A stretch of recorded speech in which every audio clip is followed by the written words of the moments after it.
Avec une petite vidéo, en 2013, j'ai montré la vie de ce champignon, qui est un véritable tueur d'arbres.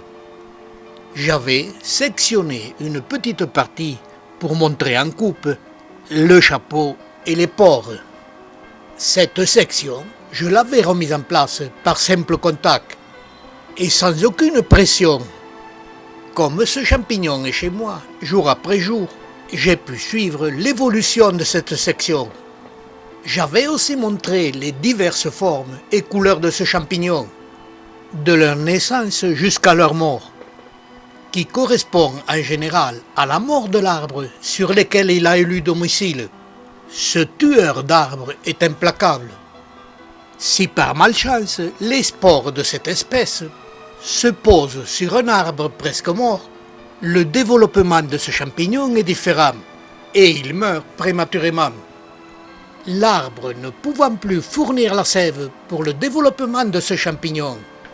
Je reviens à la section faite sur un champignon en 2013 et remise en place sans aucune pression. En 2014, j'observais une particularité de cette espèce, le champignon ressoudait la partie séparée. Ce champignon est capable de soigner ses blessures et de façon parfaite sur sa base. Fort de cette expérience, jamais signalée sur aucun livre, je la renouvelai sur des pieds plus âgés. Et quelle ne fut pas ma surprise, j'ai obtenu 100% de succès.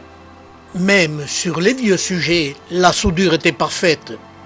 Je renouvelai l'expérience sur de jeunes sujets en plein développement. Là encore, surprise. Au bout de quelques mois, la trace du greffage avait totalement disparu. Cette espèce de champignon nous montre sa capacité de reprise du greffage en ne laissant aucune trace. Sur le dessus du chapeau, sur le dessous, les pores présentent encore des cicatrices de greffage. Ces cicatrices ont totalement disparu au bout de quelques mois. Étonnant ce champignon, ce qui m'encourageait à tenter d'autres expériences. Sur des sujets très âgés avec un développement très lent. Et toujours avec le même succès, 100% de réussite. Et je cherchais des sujets aux aspects différents. Celui-ci très plat, qui très souvent porte d'autres appellations que celle de polypore amadouvier. Mais le résultat du greffage est toujours une réussite.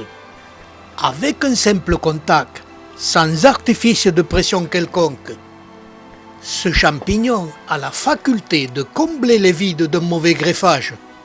Intrigué et encouragé, je continue mes expériences.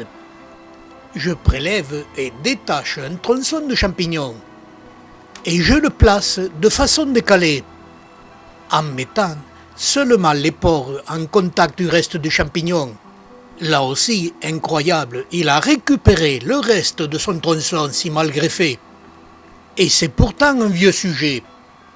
Et je reviens chez moi sur mon jeune sujet. Je vais tenter une autre expérience. Et je prélève une partie du champignon. Et je le replace à l'envers, les pores dessus et le chapeau dessous. L'expérience me paraissant si incongrue, j'applique et j'assure le maintien du greffon avec des petites pointes de bois, enfoncées dans la chair pour maintenir le contact. J'ai doublé l'expérience, le greffon est posé à l'envers et avec un léger décalage vers le haut. 2 mois plus tard, c'est surprenant, la reprise du greffon est parfaite. La soudure est presque invisible. Au-dessous, le chapeau qui est coloré disparaît petit à petit.